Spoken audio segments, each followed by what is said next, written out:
Hello friends. पूर्व जन्म की बातें क्यों याद नहीं रहती?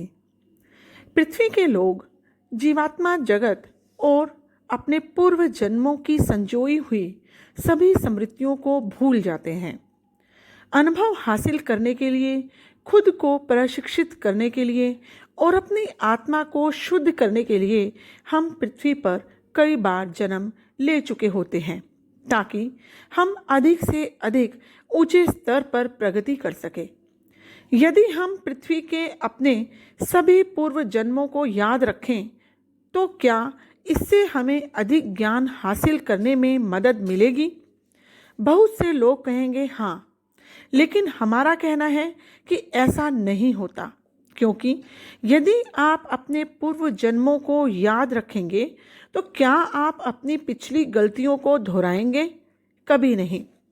इसलिए अपनी गलतियों को सुधार कर, अपनी समस्याओं को सुलझाकर और मुसीबतों का सामना कर आप अपनी आत्मा का शुद्धिकरण करते हैं।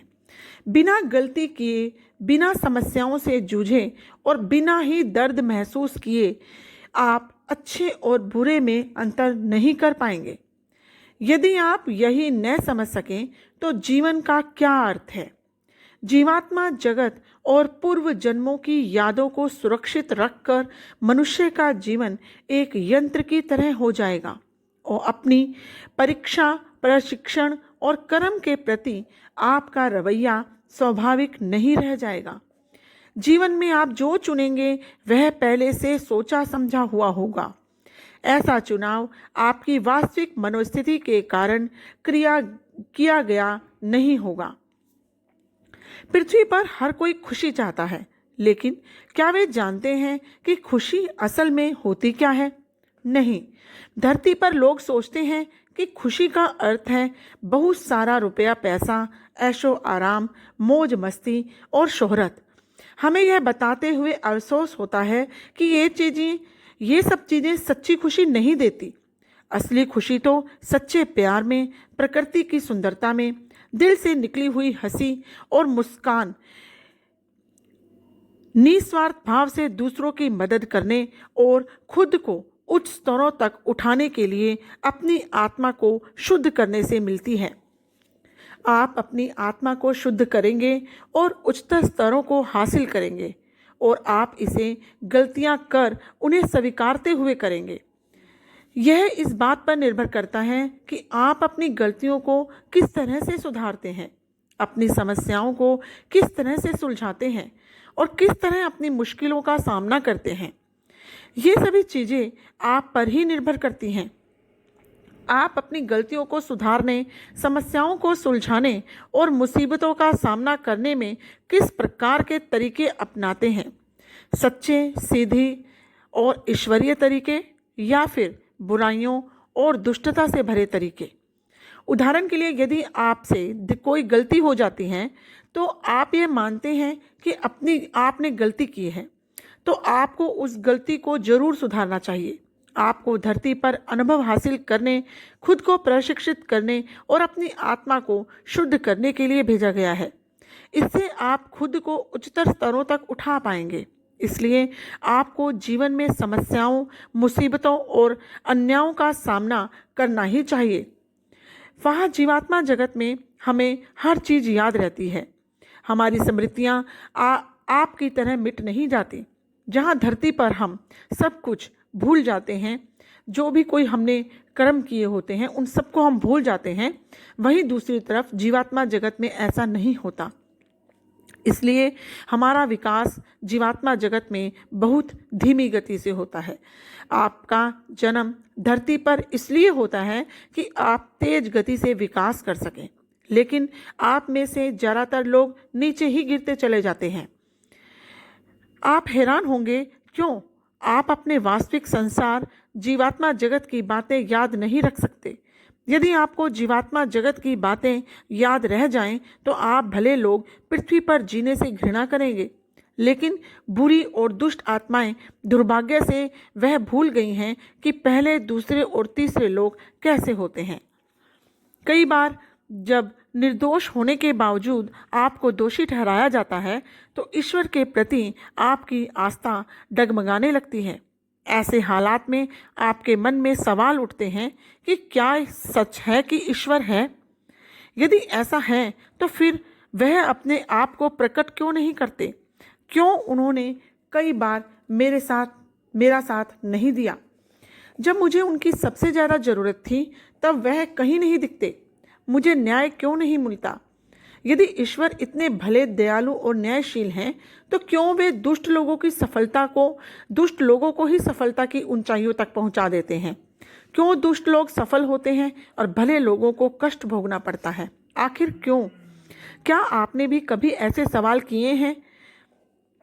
तो इसका जवाब यह है, क्या ईश्वर सचमुच होते हैं?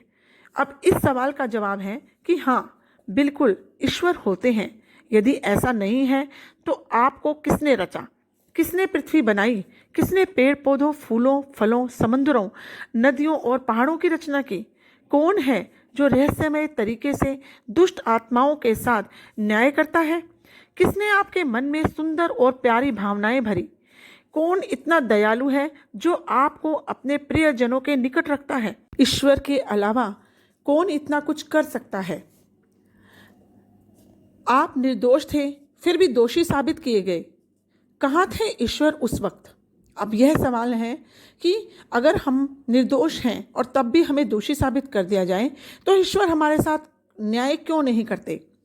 इसके भी कई जवाब हैं। उनमें से एक आपके लिए जरूर सही रहेगा। क्या आप यकीन से कह सकते हैं कि आपने कभी किसी को दुख या नुकसान नहीं पहुंचाया? हो सकता है आपको इसी बात की सज़ा मिल रही हो। पहला जवाब यही है। दूसरा जवाब है, हो सकता है आपने किसी को दुखी किया हो या आपने पूर्व जन्म में पाप किए हों और वह उसी का फल हो। तीसरा जवाब है, स्वाभाविक रूप से आप अधिक से अधिक ऊंचा उठना चाहते हैं, इसलिए जरा सोचिए, क्या आप बिना समस्याओं का सामना किए प्रगति कर पाएंगे? चौथा जवाब है, यदि आप सोचते हैं कि आप बहुत धार्मिक और भली आत्मा हैं तो क्या आपने कभी खुद का विश्लेषण किया है? जरा पता लगाइए कि आपने जो भी काम किए हैं क्या वे सही हैं और क्या वे निस्वार्थ भाव से किए गए थे? क्या उनमें पाखंड, स्वार्थ या बेईमानी बिल्कुल नहीं थी? क्या आपने कभी कोई अच्छा काम किसी स्वार्थी उद्देश्य से किया है? क्या आपको कभी ऐसा विचार भी आया कि वह नेक काम करने से आपको स्वर्ग मिलेगा, प्रसिद्धि हासिल होगी या फिर ऐसा करने से आपके पाप धुल जाएंगे? ऐसे नेक काम नेक नहीं होते। आप केवल दुनिया और खुद अपने आप को धोखा दे रहे होते हैं। पृथ्वी पर लोग हर समय खुद को धोखा देते रहते हैं और ईश्वर को भी धोखा देने की कोशिश करते हैं, जो नामुमकिन है। तो क्या आपको लगता है कि आप पाप कर रहे हैं? हाँ, बिल्कुल आप पाप ही कर रहे हैं, क्योंकि स्वार्थ से भरा कोई भी किया गया अच्छा कर्म अच्छा नहीं रहता, उसका फल आपको कभी नहीं प्राप्त होगा। पृथ्वी पर ज़्यादातर लोगों के लिए धन सबसे महत्वपूर्ण चीज़ है। किसी भी चीज़ को ज़रूरत से ज़्यादा होना ठीक बात नहीं। आप यह भी जानते हैं कि सारी दुष्टता की जड़ रुपया है। रुपया मनुष्य को अंधा बना देता है। यह उसके कानों को ऐसा बहरा कर देता है कि उन तक की गरीबों की विनतियां नहीं पहुंचती। रुपया आपके हृदय को पत्थर बना देता है। आप दया, वफादारी, प्यार और अपने परिवार तथा अन्य लोगों के प्रति अपनी जिम्मेदारी और कर्तव्य भूल जाते हैं। क्या आपने कभी किसी को गलत आंका है अथवा किसी को गुमराह किया है तो हो सकता है वह उसी की सजा हो जो कि इस समय आप भुगत रहे हों। क्या आप कभी बहुत प्रसिद्ध या लोकप्रिय होना चाहते थे? हो सकता है आपकी उस इच्छा और महत्वाकांक्षा ने किसी को नुकसान पहुंचाया हो और किसी को गुमराह कर दिया हो। क्या पता आपको उसी की सज़ा इस जन्म में मिल रही हो, तभी आप इतने अधिक दुख प्राप्त कर रहे हैं और आपको निर्दोष होते हुए भी सज़ा मिल रही है। प्रत्यक्ष या परोक्ष रूप से क्या आपने कभी अपने स्वार्थी उद्देश्यों के लिए किसी को कष्ट दिया हो? क्या आपने कभी किसी दुष्ट व्यक्ति का साथ दिया है?